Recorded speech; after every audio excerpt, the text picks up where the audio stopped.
여러분들 그 예배에 대해서 계속해서 우리가 나누고 있는데 예배라는 것을 우리가 한마디로 정의를 하게 되면 하나님을 공경하고 경배하는 거랍니다.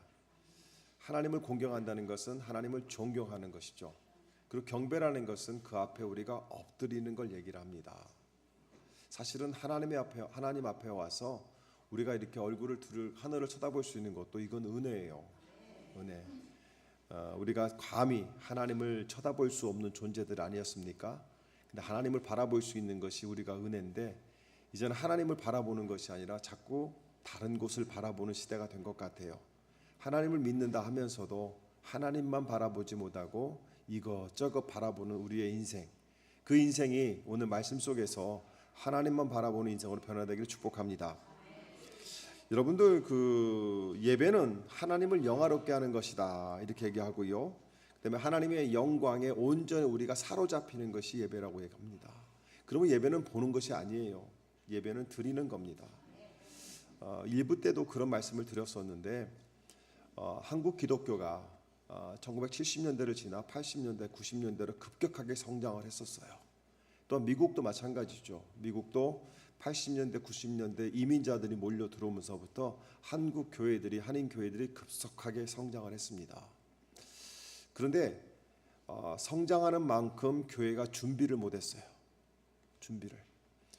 사람들이 모이는 만큼 예배를 계획하고 예배의 질을 높이고 예배에 대해서 많이 가르치면서 예배의 자리로 나갔어야 되는데 갑자기 몰려오는 사람들을 충분하게 수용할 수 있는 예배에 대한 발전이 없이, 예배에 대한 고민이 없이 그저 그냥 사람들이 오면서부터 시작하면서부터 그 많은 사람들을 좁은 공간에서 예배를 찍어내듯이 만들어내기 시작했어요. 그래서 1시간에 예배 하나씩, 제가 해보니까요 이거는 40년 목회를 해야 가능한 거예요. 20년짜리는 이건 택도 없어요. 그리고 1시간에 모든 예배가 완성이 된다? 이거 상상할 수 없는 얘기예요. 제가 해보니까. 사실 저희 교회도 1시간 반 예배거든요. 제가 해보니까요 1시간 예배 한 반도 모자랍니다. 최소한 캐피탈 베프티스트 처치에서 하는 것처럼 2시간 반 예배는 드려야 되지 않을까 하는 생각이 들어요. 1시간 안에 모든 예배가 가능하다? 설교가 20분 만에 설교가 가능하다? 그 20분 설교에 한국교회는 무너졌습니다. 20분 설교에 한국교회는 지금 처참하게 무너져갑니다. 20분 설교에 미국교회가 처참하게 무너져갑니다. 예배가 사람들을 위한 예배가 돼버렸어요. 사람들을 위한 예배가. 그러다 보니까 우리가 예배를 드리면서도 예배를 드리는 것이 아니라 보고 갑니다. 설교가 좋네 안 좋네, 여러분 그것이 하나님 앞에 드리는 예배의 자세는 아니거든요. 어떤 설교든지 하나님의 말씀이 선포되면 우리는 경청을 하고 그 말씀 속에서 하나님을 바라보는 것이 진정한 예배입니다. 근데 우리는 예배가 좋네 안 좋네, 그 목사님 설교는 졸리네 안 졸리네, 그 목사님 설교는 재미있네 시간 가는 줄 모르네, 이런 평가를 우리가 하고 있었다는 거예요. 그러다 보니까 목회자들이 거기에 맞춰서 예배를 드리기 시작했어요. 그래서 재밌게 하려고 말도 안 되는 유머를 갖다 사용하기도 하고 사회적인 심리학을 교회에다가 들이밀기도 하고 이러면서 예배다운 예배가 아니라 사람을 위한 예배가 되더라고요. 그러다 보니까 여러분들 20분 설교에서 25분 설교에서 여러분들이 받은 은혜가 삶 속에서 사라지던가요? 저는 우리가 예배를 소중하게 생각하는 교회가 되길 소망합니다. 엠마오 교회는 이 많은 예배 드려지는 예배들이 조금 더 예배의 부흥이 일어나는 그 시작점이 엠마오 교회가 되기를 소망합니다. 그 작년 원팀에 참석했던 목사님들 중에 유럽 선교사님이 저에게 이제 전화를 하다가 이런 얘기를 하더라고요. 목사님, 유럽 선교사에 대한 저의 생각이 잘못되었습니다. 20년 하셨거든요. 뭐가 잘못됐습니까? 그랬더니 선교라는 것은 예배자를 세우는 것이 목적이 되어야 되는데 복음을 전하는 것을 끝내버렸습니다. 예배자가 세워지고 예배자가 세워지다 보면 교회가 세워지고 교회가 세워지다 보면 또 예배자가 세워지는 것이, 이것이 사도 바울의 선교 여행 속에서 나타났던 사실인데, 우리는 교회를 세우는 것이 아니라 그냥 복음만 전하는 것으로 내 사명 다 했다고 생각했습니다. 원팀을 갔다 오고 나서 바뀌었습니다. 이제는 예배자를 세우려고 합니다. 한 여자 선교사님은 그러더라고요. 자기가 20년 넘게 선교지에 있었는데 목사님 원팀 설교를 듣고 제가 깨달은 게 뭐냐면, 나는 20년 동안 한 번도 예배자로 예배를 드린 적이 없었다는 거예요. 예배를 인도하는 사람으로 썼었지 예배를 드린 적이 없다는 거예요. 원팀에 오게 되면 사모님들이 통곡하고 옵니다. 통곡하고 울어요. 우리 노은종 사모님 저기 계시는데 3일 내내 울어요. 3일 내내. 그리고 나서 그분들이 공통적으로 하는 게 뭐냐면, 목사님 예배가 이렇게 좋은 줄 몰랐어요. 누가 왔는지 안 왔는지, 몇 명이 왔는지 안 왔는지, 예배 끝나고 뭘 먹을 건지, 뭘 대접해야 되는지, 온통 이런 것에 우리가 집중하면서 사모로 살면서 목사로 살면서 한 번도 제대로 된 예배를 드린 적이 없네요. 원팀에 오게 되면 목사님들이 다 꼬꾸라집니다. 그리고 예배 시간에 엄청나게 회개를 하고 엄청나게 웁니다. 예배는 그렇게 우리들에게 변화를 가져다 주고 도전을 갖다 주고 비전을 갖게 하는데, 우리는 그동안 예배를 보고 있었어요.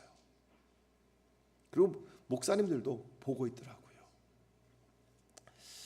소요리 문답에 보게 되면 첫 번째 질문이 사람의 첫째 되는 목적이 뭐냐, 그러니까 사람이 왜 사느냐, 왜 이 땅에 살아가느냐, 이것의 답이 뭐냐면 하나님을 영원하게 하고 영원히 그를 즐거워하는 것이다.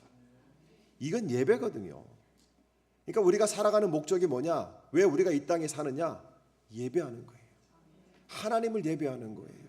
하나님을. 그러니까 혹시 제가 주일날 다른 분에게 설교를 넘긴다 할지라도, 목사님 놀고 먹네 그러지 마세요. 저도 예배를 드려야 됩니다. 아멘. 저도 예배를 드려야 돼요. 그러니까 제가 예배가 필요할 때는 신 목사님 올라오시기도 하고 우리 이 목사님 올라오시기도 할 겁니다. 그때는 이 목사가 예배가 필요하구나 이렇게 생각하시면 돼요. 그런데 저는 예배자로 항상 강단에 섭니다. 새벽 예배도 그렇고 금요 예배도 그렇고 수요예배도 그렇고 제가 먼저 은혜를 받아야 돼요. 제가 하나님 앞에 나의 것 드려야 되거든요. 그러니까 여러분들도 오늘 설교를 들으시면서 내 인생에 있어서 가장 중요한 것은 예배다. 아멘. 어떤 후배 목사님이 그러더라고요. 목사님, 선교하는 교회는 불패입니다 그러더라고요. 그러니까 제가 그랬어요.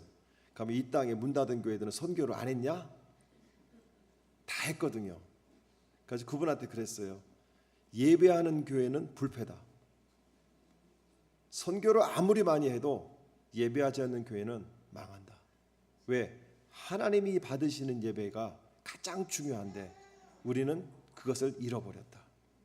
여러분의 인생이 변화되고 여러분의 가정이 변화되고 여러분의 삶이 변화되기를 원하십니까? 그러면 여러분들이 예배자로 서시면 됩니다. 예배자로. 근데 그 예배가 이 본당에서 드려지는 예배만 뿐만 아니라 여러분의 삶 속에서도 예배가 드려져야 됩니다. 그걸 우리가 다른 말로 얘기하면 하나님 앞에 영광을 돌린다 이럽니다.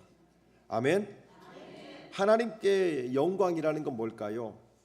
성경에는 두 가지의 영광이 나옵니다. 하나는 하나님의 영광과 사람이 드리는 영광이 나옵니다. 하나님은 영광 그 자체이세요. 하나님은 영광이십니다. 그러니까 우리가 영광을 드린다고 했을 때 과연 무엇을 드리는 게 영광일까요? 하나님이 뭐가 부족해서 우리가 뭘 드려야 될까요? 하나님은 우리가 드리지 않아도 그 자체가 영광스러운 분이세요.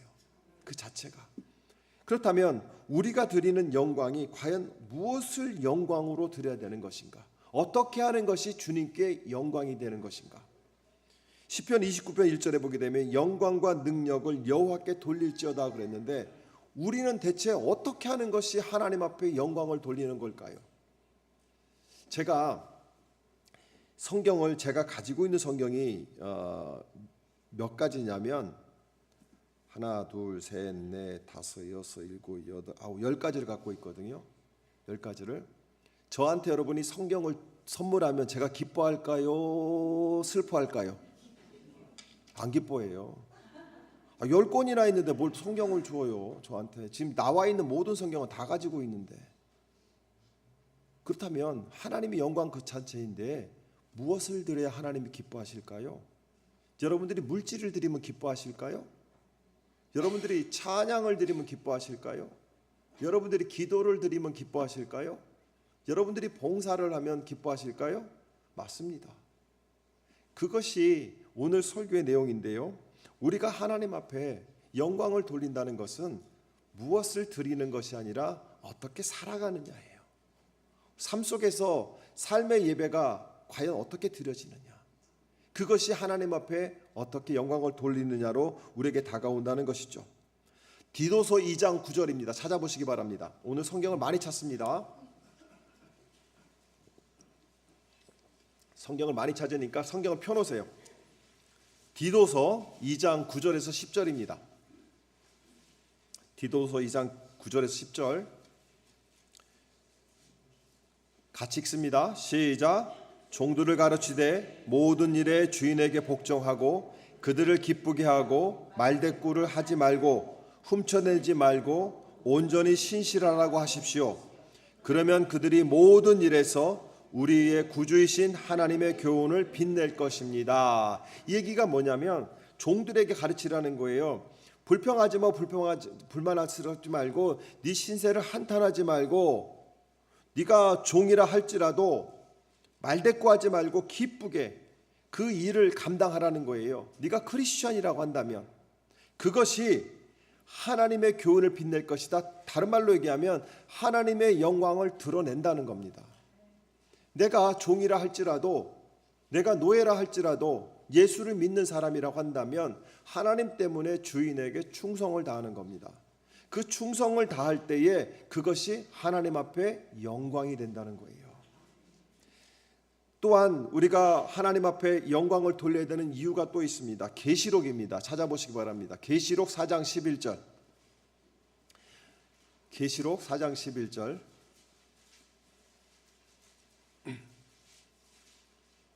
같이 읽습니다. 시작. 네 존귀와 권능을 받으시기에 합당하신 분이십니다. 주님께서 만물을 창조하셨으며 만물은 주님의 뜻을 따라 생겨났고 또 창조되었기 때문입니다. 아멘. 주님이 영광과 존귀와 권능을 받으시기에 합당한 분인 것은, 우리의 영광을 받기에 합당한 것은 하나님께서 우리를 창조하셨기 때문에 그래요. 우리는 하나님의 자녀이기 때문에, 피조물이기 때문에 하나님 앞에 찬양하는 것은, 영광 돌리는 것은 당연하다는 겁니다. 내 기분에 따라서 그런 것이 아니라 우리는 내 기분과 상관없이, 내 상황과 상관없이 하나님 앞에 영광을 돌리는 거예요. 영광을. 여러분, 느헤미야를 보게 되면 왕이 느헤미야에게 얼굴을 보면서 슬픈 기색을 띠고 있는 느헤미야에게 뭔 일이 있냐 물어봅니다. 사실은요, 느헤미야는 그 자리에서도 죽을 수 있는 죄를 지은 겁니다. 왜냐하면 그 당시에 왕의 옆에 서 있는 사람들은 자기들의 기분을 얼굴로 표현할 수가 없었습니다. 항상 밝은 표정으로 왕의 기분을 상하지 않게 서 있어야 돼요. 근데 왕이 옆에 있는데 인상 쓰고 있는 거예요. 슬픈 기색을 띠고 있는 거예요. 사실 그날 하나님께서 만지지 않으셨으면 왕이 한마디로 쟤 갖다 치워, 그럼 느헤미야는 죽었습니다. 우리가 그런 모습 속에서 배워야 될 게 뭐냐면, 왕이신 하나님 곁에 서 있는 우리는 내 기분대로 하나님을 섬기는 것이 아니라 하나님을 중심으로 우리의 기분이 맞춰져야 되는 거예요. 내가 오늘 짜증나니까 교회 안 갈래. 나 오늘 짜증나니까 예배 쉴래. 뭘 쉬어요? 뭐 했어요? 내가 너무 교회 봉사를 많이 해서 당분간 교회를 쉴래. 뭘 쉬어요? 뭐 사례비 받고 사역했어요? 여러분들 주변에 교회를 쉬고 계신 분들이 있어요. 그 사람들은 예수 안 믿는 사람들입니다. 예수 안 믿는 사람들이에요. 옛날에 교회 다녔어요. 예, 교회 다녔어요. 그러나 예수 안 믿는 사람들이에요. 그분들에게 복음 전하셔야 됩니다. 아멘. 같이 쉴까? 이러면 안 돼요. 또한 이사야 43장 21절에 보게 되면 이 백성은 내가 나를 위하여 지었나니 나를 찬송하게 하렴이라. 하나님이 사람을 창조하신 목적은 하나님이 찬양받기 위해서 만드신 거예요. 그러므로 우리의 임무는 내 기분과 상관없이 하나님을 찬양하는 겁니다. 내 뜻과 상관없이 하나님을 찬양하는 거예요. 내 뜻은 밖에 있지만 하나님을 위해서 나의 모든 것을 드리는 것, 이것이 우리들의 예배의 자세라는 것이죠. 사랑하는 성도 여러분, 마태복음에 보게 되면 한번 찾아보세요. 마태복음 24장 38절 39절. 우리가 좀 오해를 풀고 갈 것이 있습니다. 마태복음 24장 38절 39절. 열심히 찾으셔야 됩니다. 자, 38절 시작. 홍수 이전 시대에 노아가 방주에 들어가는 날까지 사람들은 먹고 마시고 장가가고 시집가며 지냈다. 홍수가 나서 그들을 모두 휩쓸어 가기까지 그들은 아무것도 알지 못하였다. 인자가 올 때에도 그러할 것이다. 아멘. 여기에서 잘못 이해되면 먹고 마시고 장가가고 시집가는 것이 잘못됐구나. 그러니까 나는 독신으로 살아야 되겠다. 그 뜻 아닙니다. 예수님은 그렇게 욕한 것이 아니에요. 그들을 비난하는 것이 아닙니다. 먹고 마시는 것 자체가 본질적으로 악한 것이 아니에요. 그런데 우리가 삶을 살아가는 데서 먹고 마시고 시집가고 장가가는 것은 당연한 겁니다. 그런데 뭐가 문제냐면 그것이 나를 위한 것이기 때문에 문제가 되었다는 거예요. 하나님을 위한 먹고 마심이 아니라 하나님을 위한 장가가고 하나님을 위한 시집감이 아니라 나를 위한, 내가 즐거움을 위한, 그것이 문제가 되었다는 겁니다. 여러분, 악은 하나님을 의식하지 않는 것이고요. 악은 하나님을 위해 살지 않는 것이 악입니다. 여기 자녀들 두신 분들 잘 들으세요. 너 공부 열심히 하고 너 열심히 공부하고 많이 배우고 그래서 나중에 정말 좋은 직장에서 돈 많이 벌고 네가 하고 싶은 거 마음껏 하고 네가 건강하게 네가 행복하게 살기를 엄마는 기도하고 있어. 여러분, 그것이 축복일까요, 아닐까요? 네? 거기에 어디에도 하나님은 없어요. 어디에도 하나님은 없어요. 네가 많이 배우는 거, 그래서 좋은 작품을 가지고 건강하게 네가 원하는 것을 다 하면서 살아가는 것을 엄마는 기도하고 있어. 거기에 하나님은 없습니다. 이 심각한 겁니다. 하나님이 없는 곳은 지옥입니다. 내 축복 속에 무엇이 들어가야 돼요? 하나님이 들어가야 돼요. 너는 하나님께서 너를 어떻게 쓰실지 몰라. 네 인생은 하나님 앞에 쓰임받는 인생이 되기를 엄마는 원하고 있어. 네가 공부를 많이 했으면 좋겠어. 그래서 하나님이 너를 많은 곳에 사용했으면 좋겠어. 그리고 네가 건강했으면 좋겠어. 하나님이 너를 쓰실 때에 네가 약하면 하나님이 더 힘들 수도 있으니까 건강하게 하나님 일을 하기 위해서. 그리고 네가 돈을 많이 벌었으면 좋겠어. 그래서 하나님을 위해서 그 돈들이 가난한 자들에게 또는 정말 선교사들에게 이렇게 네가 헌금하며 나눠주면서도, 그리고 네가 풍족하게 살면서 하나님 앞에 영광 돌리고 감사하는 삶을 살면 좋겠어. 엄마는 그걸 놓고 기도하고 있어. 이건 축복입니다. 근데 우리는 지금까지 하나님이 빠진 축복만을 하고 있었다는 것이죠. 이게 잘못됐다는 겁니다. 우리는 먹고 마시는 문제에 있어서 먹고 마시든지 주님의 영광을 위해서 하라는 말씀을 잘못 받아들인 겁니다. 여러분, 노아의 홍수에 그 사람들이 악했던 것은 하나님이 없었기 때문에 악했던 겁니다. 그들의 인생 속에는 하나님이 상관없었어요. 자기들이 먹고 마시고 자기들이 행복했습니다. 이것은요, 하나님께서 싹 쓸어버리는, 그들을 싹 수장시켜버리는 징계로 나타났다고 한다면, 우리 인생 속에서도 노아의 홍수가 여러분의 가정에, 우리의 마음속에 일어나지 말라는 법 없습니다. 그걸 막기 위한 방법이 뭘까요? 모든 것이 하나님 중심이 된다는 것이죠. 그게 예배라는 것입니다. 저는 여러분들이 오늘 하나님 앞에 하나님 중심으로 살아가는 것, 우리가 삶의 예배를 드리자, 삶 속에서 예배를 드리는 것이 과연 무엇인가를 한번 배워보기를 소망합니다. 여러분들도 삶에서 예배를 드릴 수 있습니다. 그러면 삶에서 예배 드리는 게 뭔가? 직장에 나가면 성경책 펴놓고 성경 읽고 기도하고 설교 말씀 듣고 그래야 되는 건가? 가정에서 예배 드리는 건가? 그러면 가정 예배인데 그럼 삶에서 예배를 어떻게 드리는 것인가? 성경은 우리에게 분명하게 얘기하고 있었는데 우리는 그것을 놓치고 있었다는 것이죠. 성경을 찾아보시기 바랍니다. 로마서 4장 20절입니다. 로마서 4장 20절.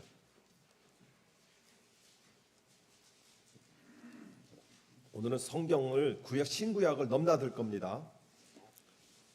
로마서 4장 20절 같이 읽습니다. 시작. 그는 하나님의 약속을 믿고 의심하지 않았습니다. 오히려 그는 믿음이 굳세어져서 하나님께 영광을 돌렸습니다. 아멘. 자, 보세요. 하나님 앞에 영광을 돌리는 게 뭐였다? 흔들리지 않는 굳세 믿음이었다는 겁니다. 어떤 상황에서도 그 믿음이 흔들리지 않았다는 거예요. 아브라함이 그랬고요. 다니엘이 그랬고요. 다니엘의 세 친구가 그랬고요. 모든 상황 속에서 그들의 믿음은 흔들리지 않았습니다. 십자가 앞에서 예수님의 믿음이 흔들리지 않았어요. 흔들리지 않고 하나님 바라보는 것, 내 삶이 어렵고 나에게 병이 들었다 할지라도 하나님 바라보는 것, 하나님을 기대하는 것, 그것만으로도 하나님은 영광을 받으신다는 거예요. 아멘. 어제 제가 짤막한 동영상을 봤어요. 미국 아이인데 한 5살 정도 된 것 같아요. 백혈병에 걸렸습니다. 머리가 하나도 없어요. 그런데 아빠한테 이렇게 얘기합니다. 나는 하나님 앞에 선택받은 사람이야. 그러니까 아빠가 얘기합니다. 네가 하나님 앞에 선택받았어? 나는 하나님 앞에 선택을 받았어. 근데 네가 병에 걸렸잖아. 그래도 나는 선택을 받았어. 네가 너무 힘들고 아프잖아. 알아. 근데 나는 선택을 받았어. 하나님한테. 네 동생들은 건강하고 너는 아프잖아. 그래도 감사해. 그랬더니 나는 그게 감사해. 왜 감사해? 그랬더니 내가 아픈 게 낫지 내 동생들이 아프면 더 힘들 것 같아. 여러분, 그 아이는 저보다도 하나님 앞에 영광을 더 많이 돌리는 아이예요. 우리는 어떻습니까? 5살짜리가 그런데 우리는 조금만 아프면 하나님 나한테 왜 그래요? 조금만 어려우면 나한테 왜 그래요? 자꾸 이러시면 나 교회 안 갈래요. 마음에 안 들어서 나 교회 안 갈래요. 우리는 조금만 그렇잖아요. 날씨만 그래도 나 관절염 때문에 교회 안 갈래요. 관절염 때문에 병원은 가면서 왜 관절염 때문에 병원은 안 와? 교회는 안 와? 왜? 아니 하나님이 치유자잖아요. 하나님이 치유자 맞잖아요. 그럼 교회 와야지. 병원은 막 하면서 교회는 안 와. 여러분, 우리가 하나님 앞에 영광 돌리는 것은 어떠한 상황에서도 하나님을 향한 마음이 변하지 않는 것, 그 자체가 하나님 앞에 영광 돌리는 겁니다. 그게 예배예요. 그게 삶의 예배라는 겁니다. 또한 시편 50편으로 가봅시다. 시편 50편 23절. 시편 50편 23절. 자, 구약입니다. 자, 같이 읽습니다. 시작. 감사하는 마음으로 제물을 바치는 사람이 나에게 영광을 돌리는 사람이니. 자, 감사하는 마음으로 하나님 앞에 제물을 드리는 것, 제물이 빠졌다 할지라도 감사하는 마음이 하나님 앞에 영광 돌리는 거예요. 그 아이는 나는 백혈병에 걸려서 너무 힘들어. 그래도 나는 선택받은 사람이야 하고 고백하는 그 감사가 하나님이 받으시는 최고의 영광이라는 거예요. 아멘. 여러분들이 여러분의 삶 속에서 하나님 감사합니다. 오른쪽 관절이 아파서 힘들어 죽겠는데 왼쪽은 건강해서 감사합니다. 이게 나와야 되는 거예요. 이게 나와야 되는 건데 우리는요, 감사가 내가 만족할 때 감사를 해요. 내가 기분이 좋을 때만 감사해요. 남들이 부러워하는 것만 감사한다는 것이 아니에요. 모든 상황에서 하나님 감사합니다. 할렐루야. 그 감사하는 마음 가질 때 하나님 감사해요. 여러분, 아침에 여러분이 출근할 때 차에 탁 타서 하나님 감사해요.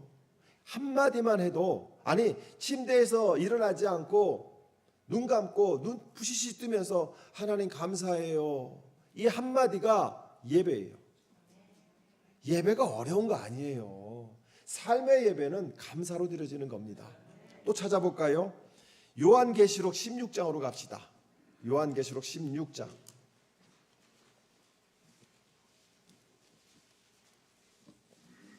16장 8절 9절입니다. 자, 같이 읽습니다. 시작. 넷째 천사가 그 대접을 해에다 쏟았습니다. 해는 불로 사람을 태우라는 허락을 받았습니다. 그래서 사람들은 몹시 뜨거운 열에 탔습니다. 그러나 그들은 이 재앙을 지배하는 권세를 가지신 하나님의 이름을 모독하였고 회개하지 않았고 하나님께 영광을 돌리지 않았습니다. 아멘. 하나님 앞에 영광을 돌리지 않았대요. 무엇을 통해서? 그들이 회개하지 않아서. 여러분, 회개는요, 하나님 앞에 영광 돌리는 겁니다. 오늘 나의 삶을 돌이켜보고 하나님, 내 삶이 참 부족했습니다 할 수 있는 것, 그것이 회개라는 것이에요. 요즘 우리 교회에서 성경이 읽어지네, 이게 역사순으로 따라가면서 같이 이제 말씀을 묵상하는 분들이 몇 분 계세요. 저는 이분들이 올리는 글을 보면서 매일 감동을 받습니다. 정말 감동을 받아요. 한 분이 이렇게 썼어요. 하나님의 말씀을 지키면 나머지는 하나님께서 책임을 지신다 하셨다. 승질만 가득했던 오늘 하루를 반성합니다. 오늘 또 크리스찬으로서 나는 향기나지 못하는 하루를 살았다. 이렇게 무너지는 하루였지만 이것 또한 깨닫게 해주심을 감사하고 회개의 기도를 하고 나의 마음을 다하고 목숨을 다하여 크리스찬으로 부끄럽지 않은 삶을 노력하여 하루하루 살자. 여러분, 이게 회개고 이게 영광이에요. 이 자매가 이것을 썼을 때 하나님은 얼마나 기뻐하셨을까요? 또 한 자매는 이렇게 썼습니다. 너무 많이 썼어. 한 사람의 죄로 모든 것이 패한다. 나는 하나님의 자녀이자 가족이 있고 나는 교회라는 공동체에 속해 있다. 나 하나쯤이야라는 생각이 아닌 나부터 말씀에 순종하는 삶을 살자. 예수님이 내 안에 계신 것을 믿으면 삶이 변해야 된다. 9장 14절을 보게 되면 이스라엘 사람들은 어떻게 해야 할지를 주님께 묻지 않은 채 그들이 가져온 양식을 넘겨받았다.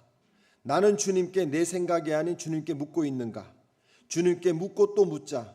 이 땅에 내가 어떤 사명을 감당해야 할지를 묻자.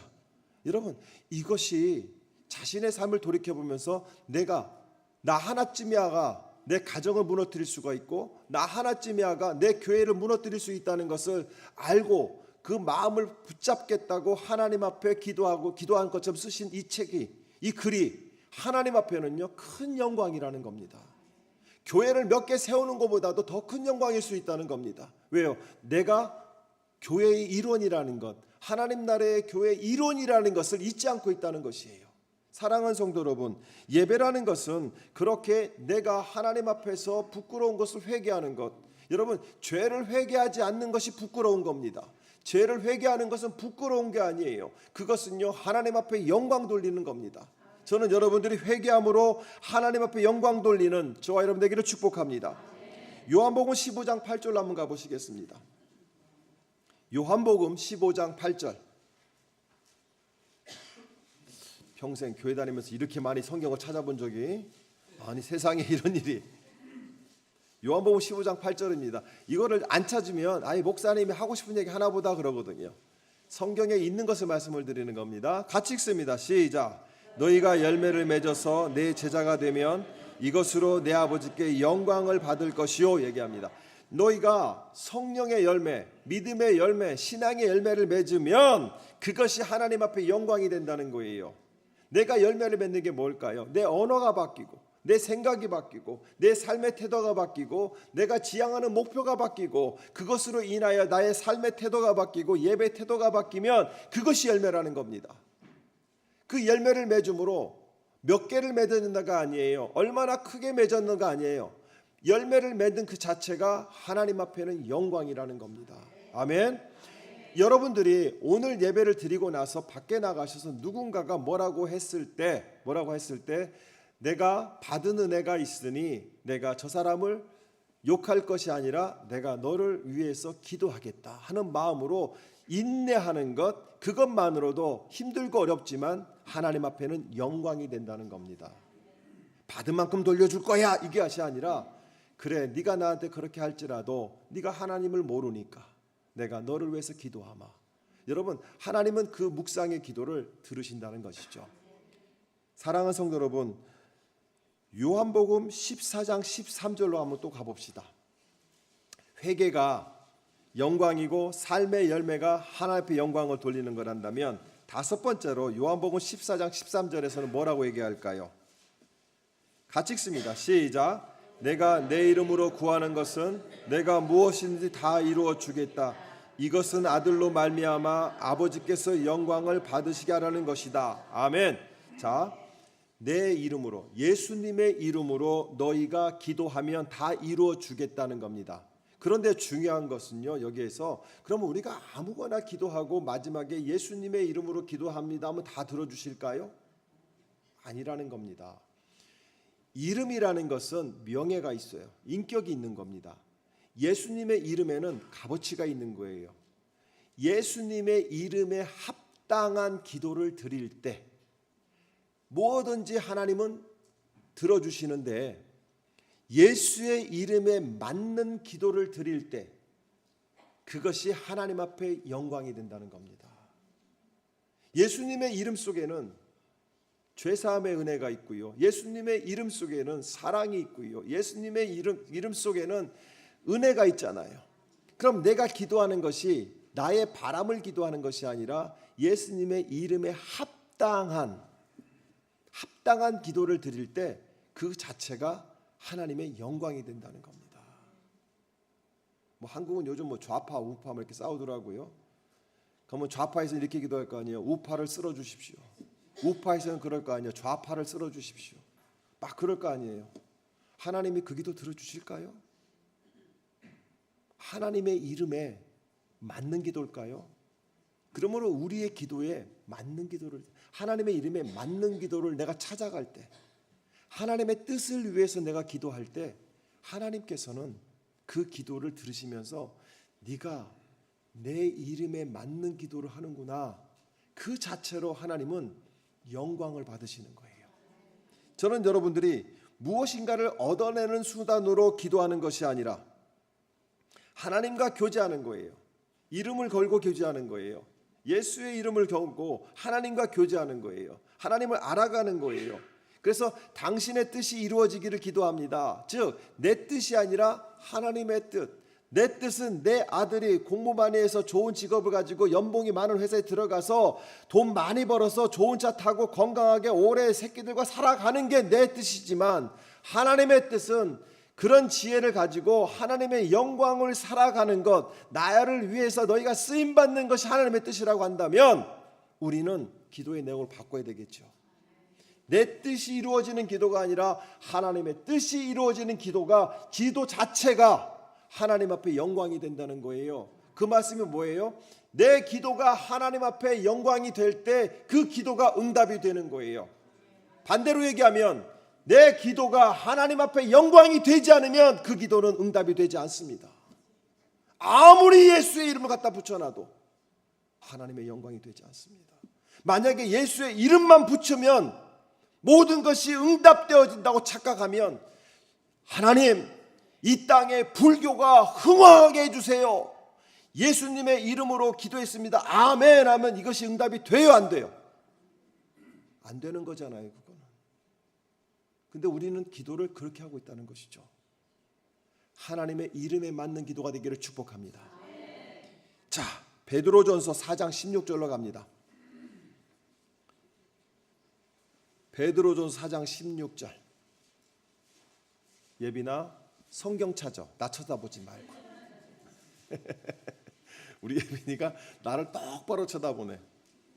자, 베드로전서 4장 16절 같이 읽습니다. 시작.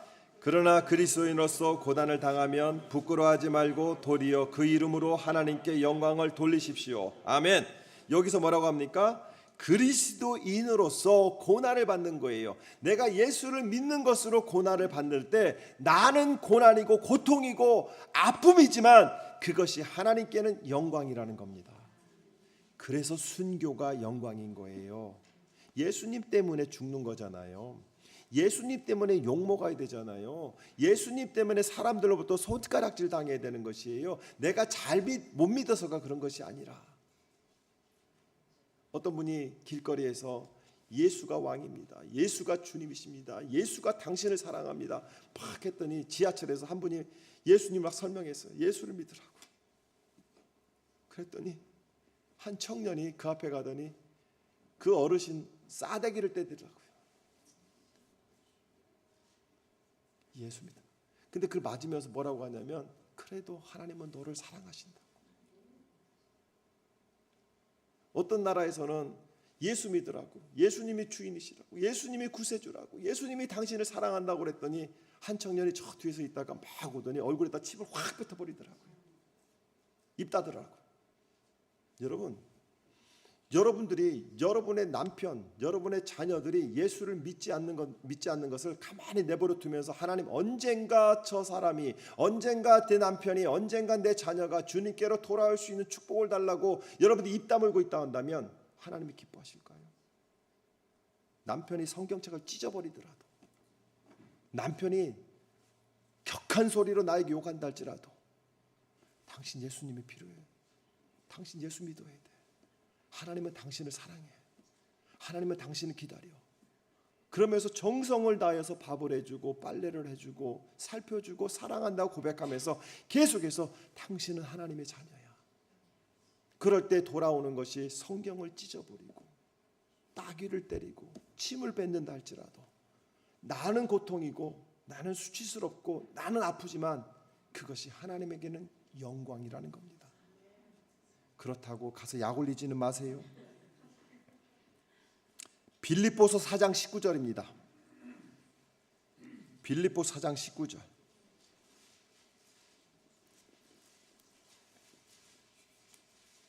같이 읽습니다.